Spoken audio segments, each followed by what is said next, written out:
जोहार दोस्त, मैं प्रेम पंकज आप सभी का स्वागत करता हूं मेरे यूट्यूब चैनल अगवा झारखंड जामताड़ा वाले में। आप सभी को पता है मेरे चैनल में झारखंड जनरल नॉलेज की तैयारी कराई जा रही है, जो सबसे इम्पॉर्टेंट है 14 जेपीएससी पीटी का और साथ ही साथ मेंस की तैयारी के लिए। मैं पिछले क्लासों में छोटा नागपुर टेनेंसी एक्ट 1908 के तहत जितने सारे प्रावधान थे, जितने सारे सेक्शन धाराएँ थे, उन सभी को मैंने बहुत अच्छे से पढ़ाया है, उन सभी के बारे में एक-एक करके डील किया है। तो आइए चलते हैं और इस सेशन में हम लोग ऑब्जेक्टिव क्वेश्चंस को करते हैं, जो कि इसमें इंक्लूडेड रहेगा बहुत नए क्वेश्चंस और प्रीवियस ईयर्स क्वेश्चन जो किसी भी एग्ज़ाम से पूछे गए हैं। मैं इस सेशन को शुरू करने से पहले आप सभी से बस इतना कहना चाहता हूं कि आप मेरे यूट्यूब चैनल पर अगर नए हैं तो सब्सक्राइब कर लीजिए, वीडियो को लाइक ज़रूर कीजिए दोस्तों, और अपने दोस्तों के बीच में शेयर भी कीजिए।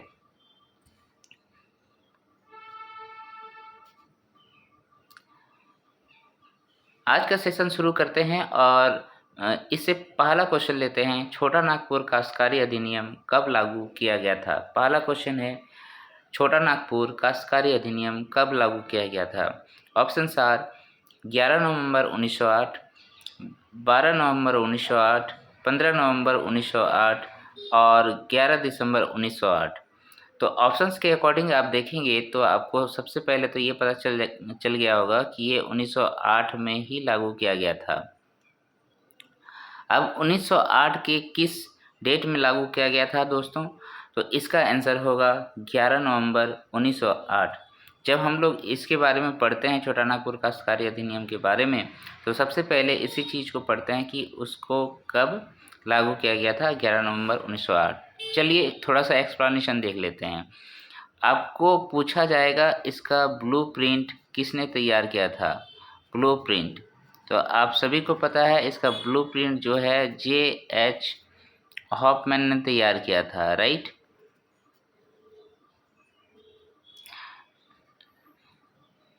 उसके बाद हम लोग आगे चलते हैं और इसमें ये देखा गया था कि इसमें किसका प्रभाव था, किस अधिनियम को लागू किया गया था? बंगाल काश्तकारी अधिनियम को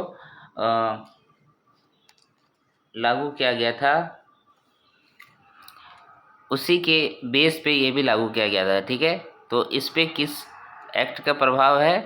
तो बंगाल काश्तकारी अधिनियम, बंगाल टेनेंसी एक्ट, राइट। उसके बाद है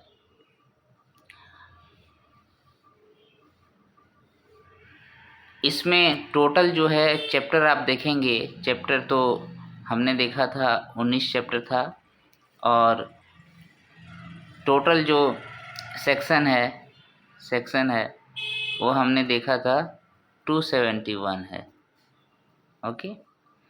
और क्या याद रखना है आपको, ये किसके तहत लागू की गई थी? तो भारतीय परिषद अधिनियम 1892 के तहत ये लागू की गई थी, और उसका जो धारा नंबर था, उसका जो सेक्शन नंबर था वो 5 था। भारतीय अधिनियम 1892 धारा 5। नेक्स्ट क्वेश्चन लेते हैं। सेकेंड क्वेश्चन है, छोटा नागपुर काश्तकारी अधिनियम के कुल 19 अध्याय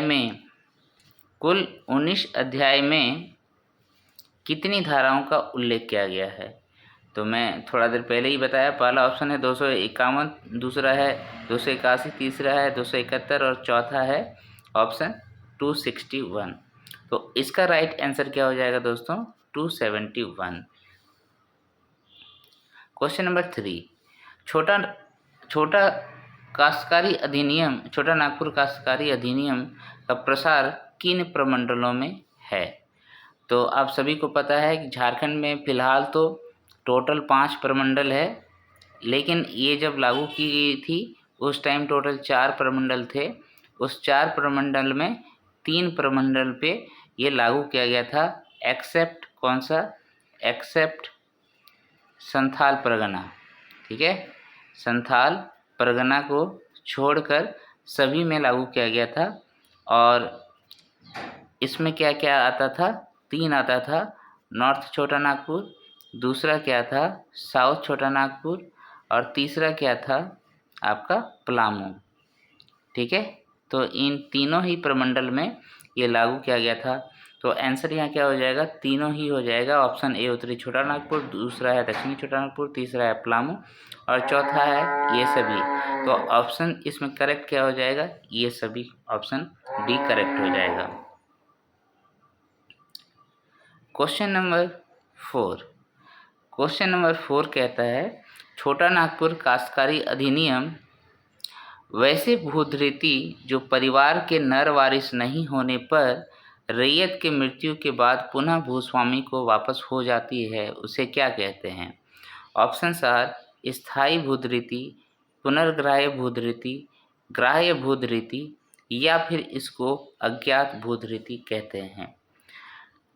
हमने पहला चैप्टर, फर्स्ट चैप्टर और इसका जो सेक्शन है सेक्शन नंबर 3, ठीक है, सेक्शन नंबर 3, इसका पहला धारा यानी कि सेक्शन 1 में हमने देखा था, नाम दिया था और उसका प्रसार दिया था। ठीक है, धारा 1 में नाम और प्रसार को लिखा गया था, लेकिन सेक्शन 3 में डेफिनेशंस को लिखा गया था। ठीक है, परिभाषाओं को लिखा गया था।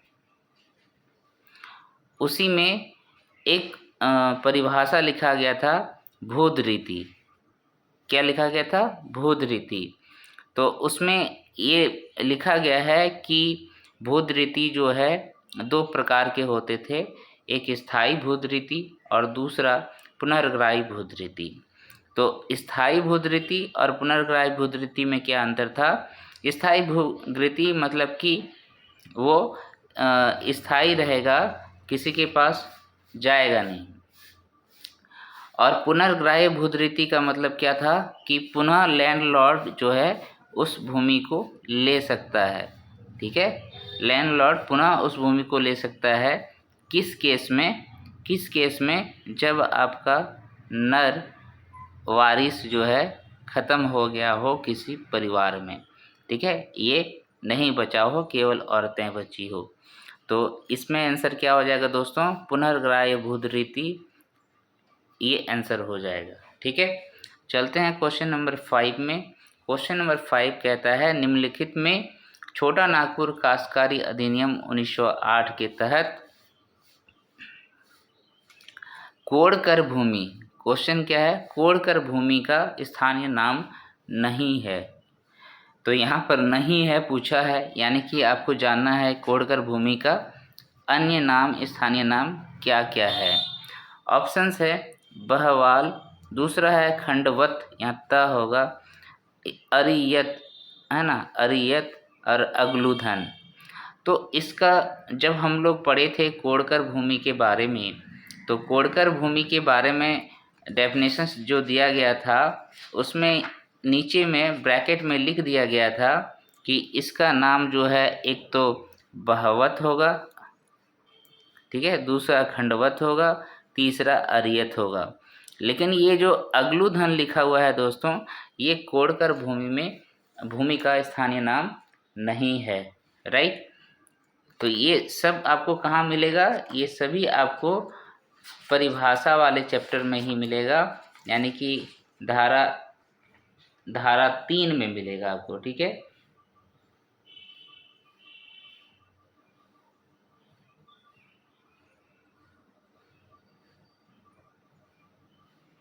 इसका और एक नाम यहाँ नहीं लिखा हुआ है, उसको आप याद कर लीजिएगा। इसका अन्य नामों में एक जल शासन भी है, जल शासन। ठीक है, क्लियर है? चलें आगे। तो इसका आंसर हो गया अगलूधन। क्वेश्चन नंबर 6, क्वेश्चन नंबर 6 में है स्थायी बंदोबस्त कहाँ लागू नहीं था पूछ रहा है। ऑप्शन ए है बिहार, ऑप्शन बी है उड़ीसा, ऑप्शन सी है झारखंड और ऑप्शन डी है असम। तो अगर हम लोग स्थायी बंदोबस्त के बारे में थोड़ा सा जानकारी लें तो आप सभी को पता है कि इसको जो है लागू किया गया था 1793 ईस्वी में किस लिए लागू किया गया था? ताकि यहाँ के लोग जो है हमला ना करें अंग्रेज़ों के ऊपर, आंदोलन ना करें अपने ज़मीनों को लेकर। स्थायी बंदोबस्त को परमानेंट सेटलमेंट भी कहते हैं। तो इसमें क्या सेटल कर दिया गया था? इसमें लगान जो वसूली होगा वो सेटल कर दिया गया था, ठीक है। और ये कहाँ पर कर दिया गया था? बंगाल में कर दिया गया था। कहाँ कर दिया गया था दोस्तों? बंगाल में कर दिया गया था। अब ये बंगाल का एरिया उस टाइम का बात कर रहा हूँ, कितना बड़ा था? तो उसमें बिहार भी आता था, ठीक है, बिहार भी आता था, उड़ीसा भी आता था, झारखंड भी आता था, और साथ ही साथ जो आज का वेस्ट बंगाल है वो आता था, लेकिन इसमें असम नहीं आता था। तो यहाँ पर आंसर क्या हो जाएगा? Option D, Assam. असम में परमानेंट सेटलमेंट लागू नहीं किया गया था। अच्छा, किसने किया था? वायसराय उस टाइम के कौन थे? तो लॉर्ड कॉर्नवालिस थे। किसने किया? Lord Cornwallis, right. आगे चलें, आगे चलते हैं क्वेश्चन नंबर 7।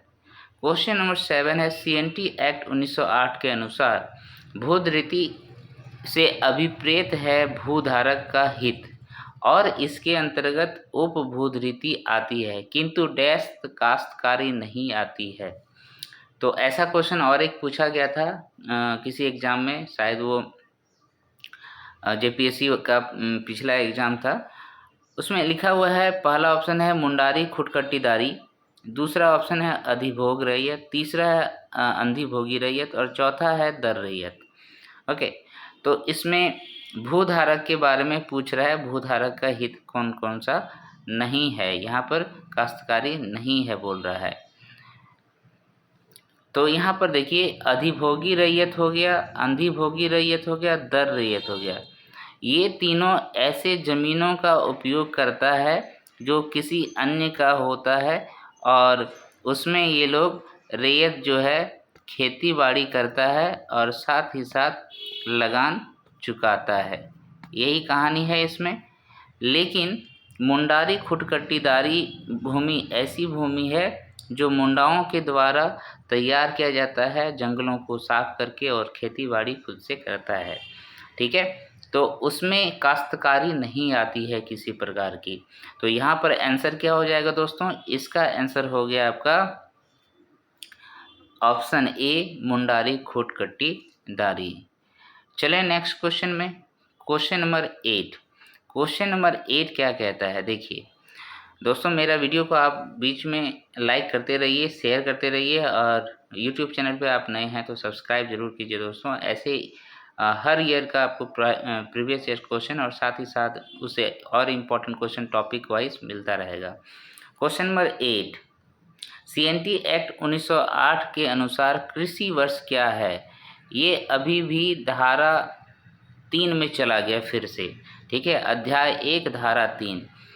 इसमें क्या है? वह वर्ष जो किसी स्थानीय क्षेत्र में कृषि कार्य हेतु प्रचलित हो।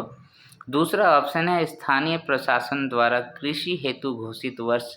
तीसरा है सरकार द्वारा कृषि हेतु घोषित वर्ष, और चौथा है उपरोक्त में से कोई नहीं। तो अगर आप इसको ठीक से पढ़े हैं, कृषि वर्ष का डेफिनेशन, तो उसमें हम लोग देखे थे कि किसी भी प्रकार का यहाँ स्थानीय प्रशासन या सरकार का बात नहीं की गई थी। वहाँ पर बताया गया था कृषि वर्ष किसी भी स्थानीय क्षेत्र में वह कृषि वर्ष होता है जो उस समय खेती के लिए प्रचलित होता है, यानी कि ऐसा समय जो खेती के लिए प्रचलित हो, तो उस क्षेत्र का वही कृषि वर्ष होता है। ओके, नेक्स्ट चलते हैं। ये सभी डेफिनेशन वाले क्वेश्चन कहीं ना कहीं पूछे गए हैं, इसलिए डाला हुआ, ठीक है। नेक्स्ट, CNT एक्ट 1908 के डिक्री में क्या है? ठीक है, तो डिक्री ये भी डेफिनेशन वाला ही चैप्टर है 1 और अध्याय 3। इसमें कहता है कि यह सिविल न्यायालय का आदेश होता है डिक्री। दूसरा है सरकार द्वारा आदेश दिया जाए उसको डिक्री कहते हैं, और तीसरा है आयुक्त द्वारा आदेश, और चौथा है उपायुक्त का आदेश। तो डिक्री का बात कर रहा है दोस्तों, तो डिक्री तो वैसे सिविल न्यायालय के द्वारा जारी किया गया आदेश को कहा जाता है। तो इसमें आंसर क्या हो जाएगा? सिविल न्यायालय हो जाएगा। ओके, तो सिविल न्यायालय जो भी आदेश देगा उसको हम लोग डिक्री कहते हैं, और इसका आंसर क्या हो गया? सिविल न्यायालय। ठीक है, नेक्स्ट चलते हैं क्वेश्चन नंबर 10। क्वेश्चन नंबर 10 में क्या है? CNT एक्ट 1908 के अनुसार भूधारी के वर्ग में नहीं आता है। ये जेपीएससी बैकलॉग का क्वेश्चन हाल ही फिलहाल वाला है। तो पहला ऑप्शन दिया है, यहाँ देखिए भूधारी पूछा है। भूधारी मतलब समझ रहे हैं ना, जिसके पास भूमि है। ठीक है, भूस्वामी का बात नहीं कर रहा है, भूधारी का बात कर रहा है। और ये भूधारी जो है आपका भूधारक है। आप अगर काश्तकारों के वर्ग में जाएंगे तो वहाँ मिलेगा। ऑप्शन देखिए, भूधारक जिसमें उपभोग धारक भी सम्मिलित है। दर रैयत को हम लोग भूधारी कहते हैं। भूगत रैयत को हम लोग भूधारी कहते हैं। मुंडारी खुटकट्टीदारी को क्या भूधारक कहते हैं? ये ऑप्शन इसमें पूछा गया है। तो हम लोग चैप्टर 2, ठीक है, कौन सा?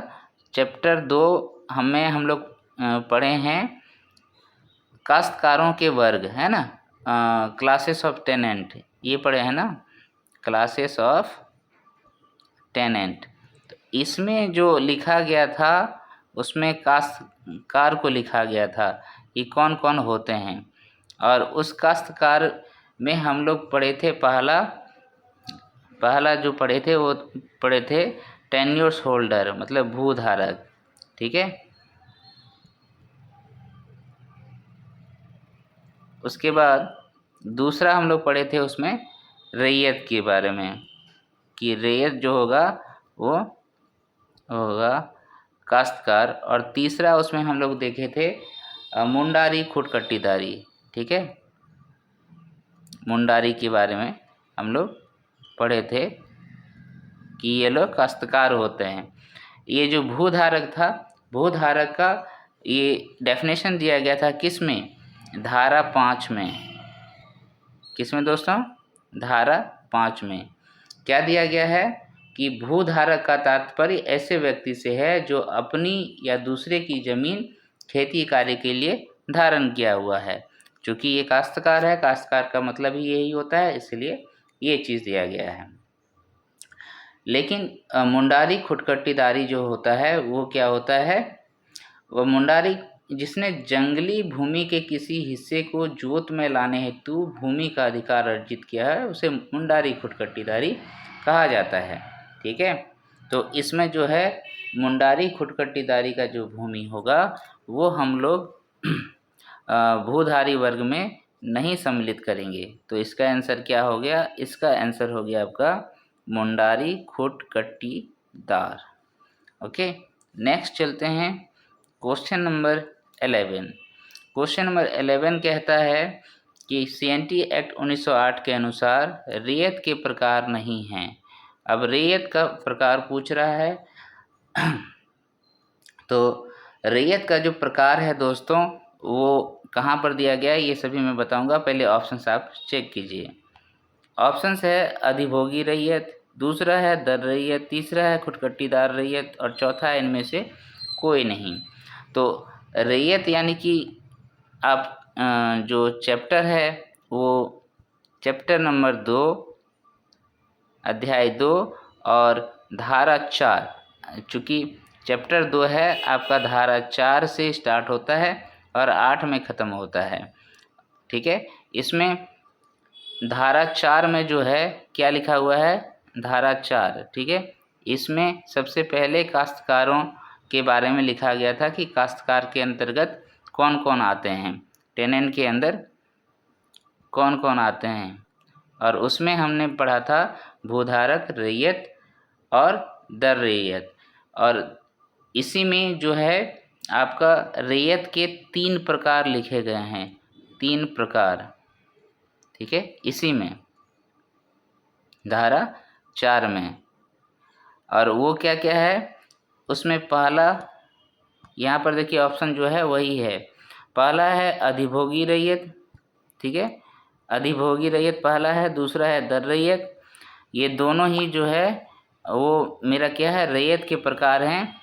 और एक रैयत का प्रकार जो होता है वो होता है अंधिभोगी रैयत, ठीक है, अंधिभोगी रैयत।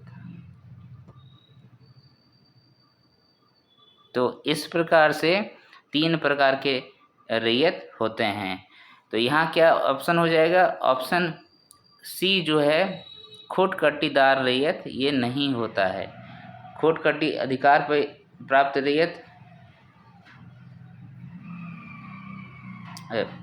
मैं क्या बोल रहा हूँ, हाँ ठीक है, सॉरी, यहाँ पर 4 प्रकार के रैयत होंगे, उसमें अधिभोगी रैयत भी है, दर रैयत है, खोटकट्टीदार रैयत है। मैं ये कहना चाह रहा था कि यहाँ 3 प्रकार का वर्णन किया हुआ है, और चौथा जो अंधिभोगी रैयत है वो नहीं दिया गया है। तो 4 प्रकार के रैयत हो गए यहाँ पर। तो इसमें क्या हो जाएगा, अनुसार रैयत नहीं आता है। तो इसका आंसर हो जाएगा, इसका आंसर क्या होगा, इसका आंसर तो होगा ही नहीं। ये सभी तो रैयत के प्रकार हैं, सभी रैयत के प्रकार हैं। इनमें से कोई नहीं बोल रहा है यहाँ पर, नहीं आता है पूछ रहा है। अच्छा, ये तो सभी आते हैं, तो ऑप्शन डी करेक्ट हो जाएगा। क्वेश्चन थोड़ा सा हेर फेर हो गया इसमें, चलो ठीक है। Next question number 12, CNT act 1908 के अनुसार निम्न कथनों पर विचार कीजिए। पहला है, वह व्यक्ति जिसने किसी दूसरे व्यक्ति की आय या अपने जमीन खेती कार्य के लिए धारण की हो एवं उसकी लगान चुकता किया हो, भूधारक कहलाता है। बिल्कुल यही डेफिनेशन है। दूसरा है, रैयत के अंतर्गत वैसे व्यक्ति शामिल हैं जिन्हें खेती करने के लिए भूमि धारण करने का अधिकार प्राप्त हो। ये तो रैयत का बात कर रहा है, रैयत में भी यही होता है। तो सही कूट का चयन कीजिए, केवल एक सही है, केवल 2 सही है, या फिर 1 या 2 दोनों सही है, और ना तो 1 सही है ना तो 2 सही है। तो इसका आंसर अगर आप देखेंगे तो यहाँ भूधारक का भी डेफिनेशन सही है, और दूसरा जो वक्तव्य है रैयत के अंतर्गत कौन से व्यक्ति आते हैं, इसका भी ऑप्शन सही है। तो यहाँ पर ऑप्शन क्या हो जाएगा, C is the correct one. Question number 13, CNT act 1908 के अनुसार भूधारक ग्राम मुखिया का लगान केवल डैश के पास दिए गए आवेदन पर पारित आदेश से बढ़ाया जा सकता है। तो इसका जो आंसर होगा दोस्तों वो क्या होगा, CNT एक्ट 1908 के अनुसार भूधारक तथा ग्राम मुखिया का जो लगान बढ़ाएगा वो कौन बढ़ाएगा। ऑप्शंस है, पहला आयुक्त, दूसरा है उपायुक्त, तीसरा है राज्य सरकार, और चौथा है केंद्र सरकार। तो पूरे CNT एक्ट में लगान बढ़ाने की बात जो कही गई है या फिर घटाने की बात कही गई है, 2 ही है, या फिर उपायुक्त के पास अधिकार रहता है या फिर राजस्व अधिकारी के पास रहता है, ठीक है।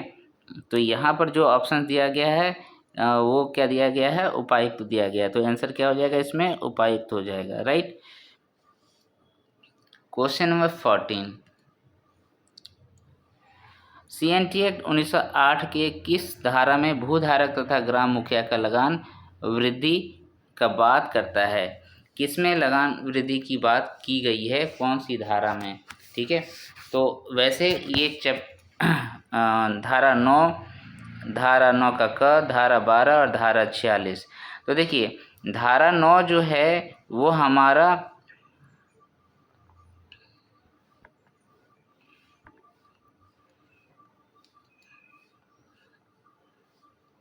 धारा 9 ये हम लोग का जो चैप्टर है वो चैप्टर नंबर है 3, जहाँ पर भूधारक के बारे में लिखी गई है। ओके, तो ये जो भूधारक है उसी के बारे में लिखा गया है, और इसमें कहता है कि भूधारक है या ग्राम मुखिया है उसके लगान में वृद्धि जो है 9 का क में लिखा गया है, ठीक है, 9 का क में लिखा गया है कि उपायुक्त के पास दिए गए आवेदन पर ही कोई राज्य या फिर राजस्व अधिकारी द्वारा पारित आदेश से ही उसके लगान को बढ़ाया जा सकता है। तो इसका आंसर क्या हो गया?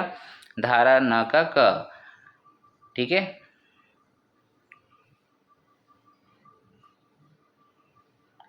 और धारा 9 में क्या लिखा गया है कि इसका अगर लगान ये कानून लागू होने के समय नहीं बढ़ाया गया है तो इसका लगान अब नहीं बढ़ाया जा सकता है। ठीक है।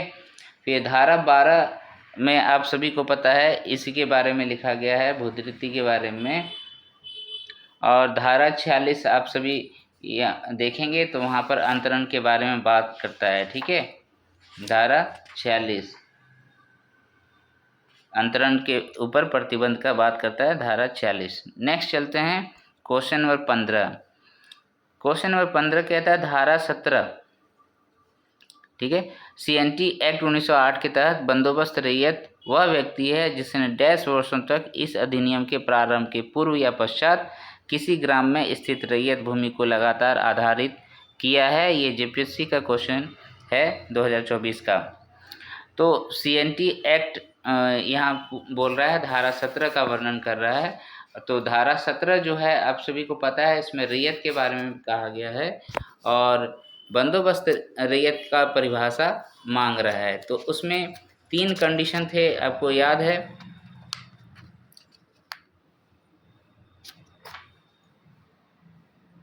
तीन कंडीशन था। पहला कंडीशन क्या था?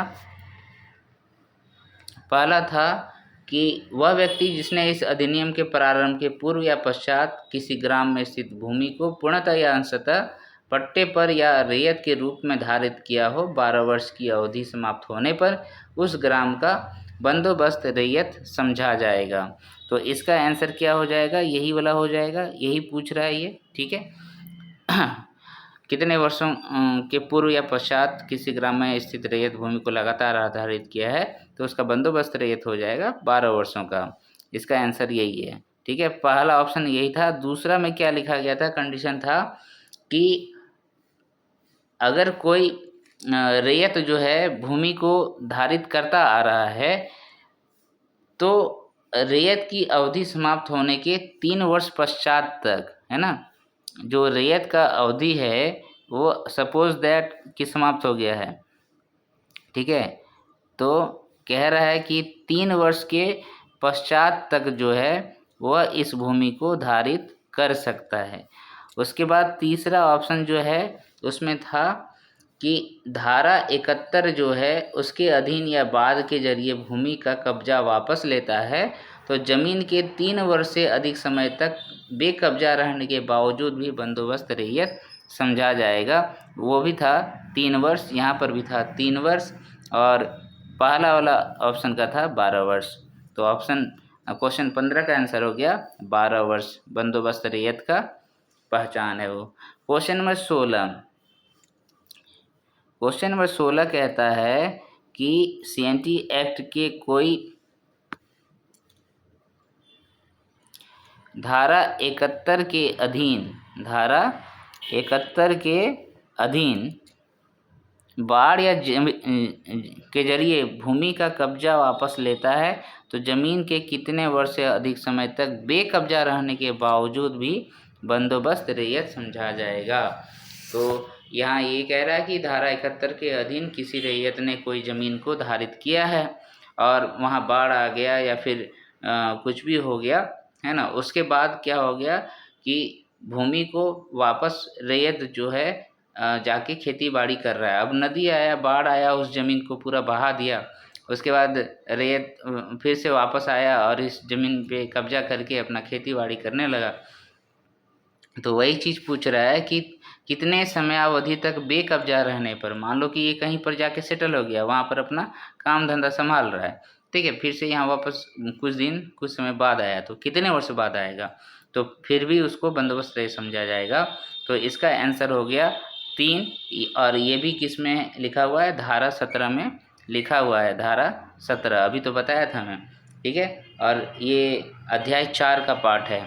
ठीक है, अध्याय 4 का भाग है, अध्याय 4। ओके, चलते हैं क्वेश्चन नंबर 17।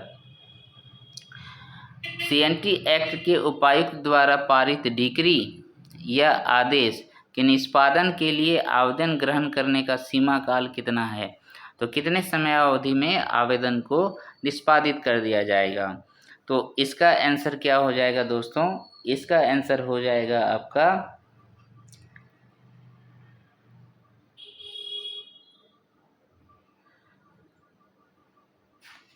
3 वर्ष था ना, 3 वर्ष। इसका आंसर हो जाएगा 3 साल। पहला ऑप्शन है 5 साल, दूसरा है 3 साल, तीसरा है 2 साल और चौथा है 12 साल। तो इसका आंसर क्या हो जाएगा? 3 साल। चलिए नेक्स्ट क्वेश्चन चलते हैं। Question number 18। क्वेश्चन नंबर 18 है, सीएनटी एक्ट के तहत यदि कोई रैयत अपनी जोत के लगान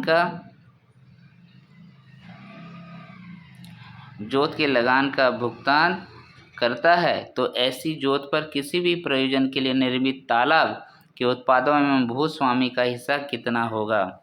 ठीक है, तो भूस्वामी के हिस्से के बारे में पूछ रहा है, लैंडलॉर्ड के बारे में पूछ रहा है कि वो कितना होगा किसी तालाब में रैयत ने उत्पादन किया है। तो ये देखिए, भूमि के उपयोग के संबंध में अधिभोगी रैयत के अधिकार और अधिभोगी रैयत के अधिकार, ये सब हम लोगों ने पढ़ा है अध्याय 4 में। ठीक है, पहले देखिए यहाँ पर ऑप्शन 1 है 1/20 भाग, 9/20 भाग, 11/20 भाग और 12/20 भाग। तो उसमें मैंने बताया था कि दोनों का ही अलग अलग हिस्सा होता है। एक जो लैंडलॉर्ड होता है, ठीक है, लैंडलॉर्ड और दूसरा जो है हमारा रैयत। ठीक है, ये दोनों देखिए, खटेगा उटेगा सब तो रैयत ही करेगा, ज़मीन का उपयोग रैयत ही कर रहा है, लेकिन इसमें बोल रहा है कि दोनों का हिस्सा होगा। ऐसा नहीं है कि पूरा पूरा रैयत रख लेगा। हमने ज़मीन दिया है अपना, तो रैयत पूरा पूरा माल नहीं रख सकता है। तो उसमें मैंने बताया था कि आंसर जो होगा लैंडलॉर्ड के हिस्से में जाता है कितना? 9/20 भाग जाता है। ठीक है, लिख नहीं रहा मेरा पेन। और 11/20 भाग आपका रैयत रखता है। ठीक है, तो आंसर यहाँ पर क्या हो जाएगा? लैंडलॉर्ड का पूछा है तो 9/20 हो जाएगा। तो आप लोग देख लीजिएगा इसको, धारा 21 में और धारा 21 का क में ये सभी चीज़ें लिखा गया है। ठीक है, किसमें बताया? धारा 21 और 21 का क, चैप्टर नंबर 4 रैयत। नेक्स्ट है क्वेश्चन नंबर 19। क्वेश्चन नंबर 19 क्या कहता है? सीएनटी एक्ट के किस धारा में रैयत की बेदखली का वर्णन किया गया है? तो रैयत का बेदखली का वर्णन किस में किया गया है? धारा 22 में। ठीक है, धारा 22 में देखिए, पहला ही ऑप्शन है धारा 22। धारा 22, इसका आंसर क्या हो जाएगा? धारा 22 में बेदखली का वर्णन किया गया है, रैयत के बेदखली का वर्णन किया गया है। और ये अगर आप चैप्टर देखना चाहते हैं तो चैप्टर क्या है? चैप्टर इसका है 4, चैप्टर 4, और जिसमें रैयत के बारे में लिखा गया है। और धारा है 22 जिसमें उसके बेदखली के बारे में बात की गई है। नेक्स्ट चलते हैं क्वेश्चन नंबर 20। क्वेश्चन नंबर 20 है, सीएनटी एक्ट 1908 की धारा 33A के तहत किसे लगान में कमी करने का अधिकार प्राप्त है? तो लगान में वृद्धि का बात, रैयतों की वृद्धि का बात की गई थी पहले। उसके बाद वो धारा 17 में था बंदोबस्त रैयत। ये सब इम्पोर्टेंट चीज़ें हैं, उसको याद रखिएगा। ठीक है, फिर धारा 33 का क है, रैयत की जोत के लगान में कमी संबंधी प्रावधान जो है वो 33 का क में है।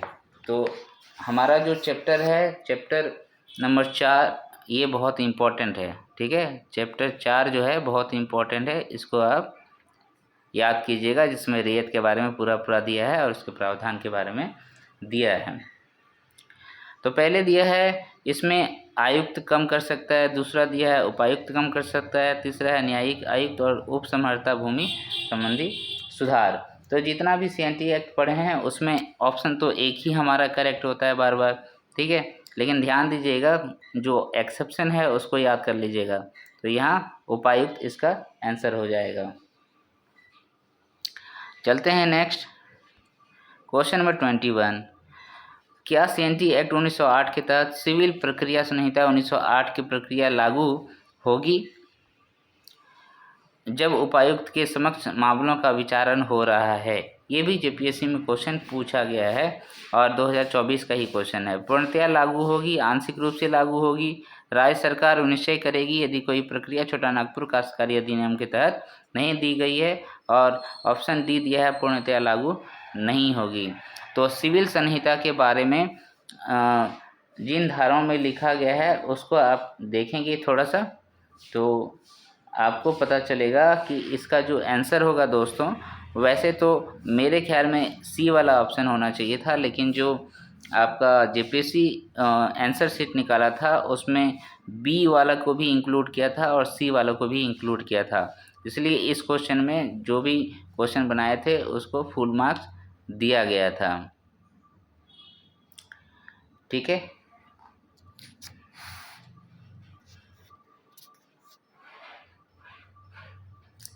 और इसके बारे में जो है सिविल संहिता को धारा मतलब सीएनटी एक्ट में लागू करने की जो बात कही गई है वो कितना में था, बहुत आगे था, पीछे में कहने का मतलब ये धारा 265 में था। ठीक है, धारा 265 में सिविल संहिता कोड को लागू करने की बात की गई है सीएनटी एक्ट के तहत, और उसमें था कि सीएनटी एक्ट के प्रावधानों को जब तक ये असंगत साबित नहीं करता है तब तक हम लोग उसको इसमें लागू कर सकते हैं। धारा 22 क्वेश्चन नंबर 22,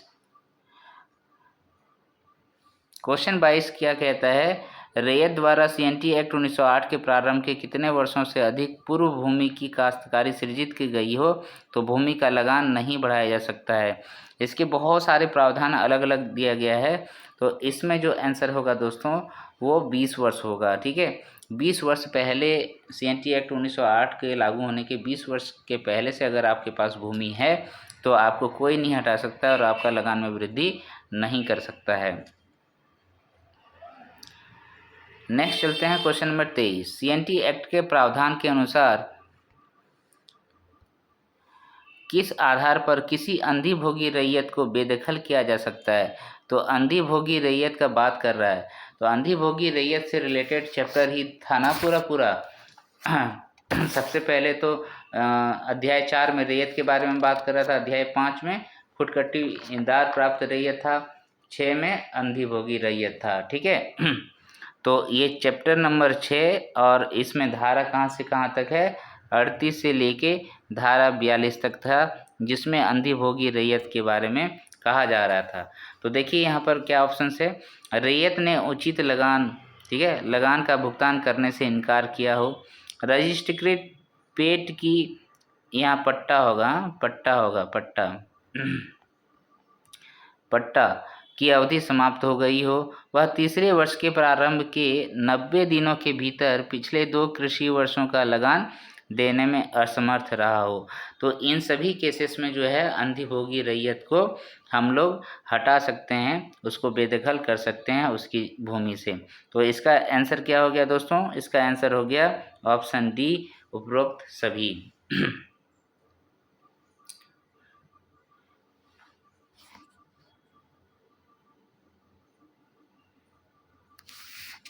नेक्स्ट क्वेश्चन है क्वेश्चन नंबर 24, सीएनटी एक्ट के प्रावधान के किस धारा में यह प्रावधान है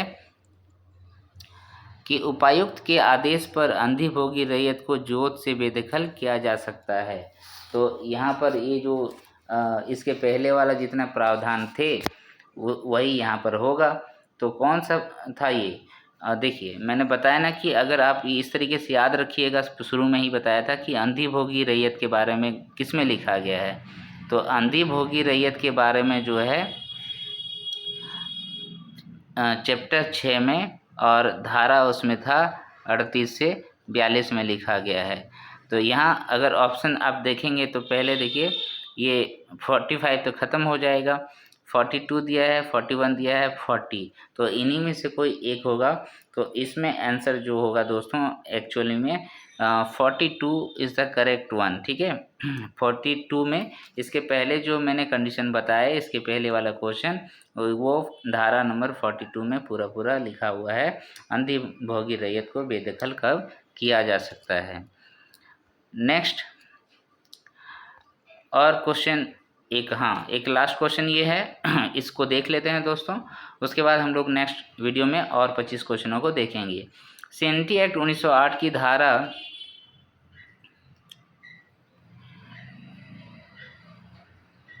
46 के तहत कोई रैयत अपनी जोत या उसके किसी भाग को कितने वर्षों से कम किसी भी अवधि के लिए भूगत बंद बना सकता है। तो भूगत बंद बनाने के लिए धारा 46 में वर्णन किया गया है। तो यहाँ पर देखिए 5 वर्ष का कंडीशन है, 7 वर्ष का कंडीशन है, 15 वर्ष का है, 20 वर्ष का है। तो इसका जो आंसर होगा आप सभी को पता है, इसका करेक्ट आंसर होना है 7 वर्ष, है ना। 7 वर्ष है इसका अवधि। भूगत बंधक बनाना है तो 7 वर्ष से कम अवधि के लिए बनाया जा सकता है।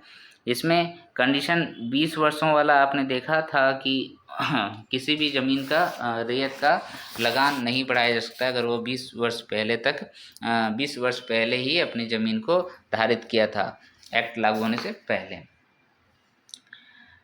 तो इस प्रकार दोस्तों आज का क्लास तो यहीं समाप्त होता है।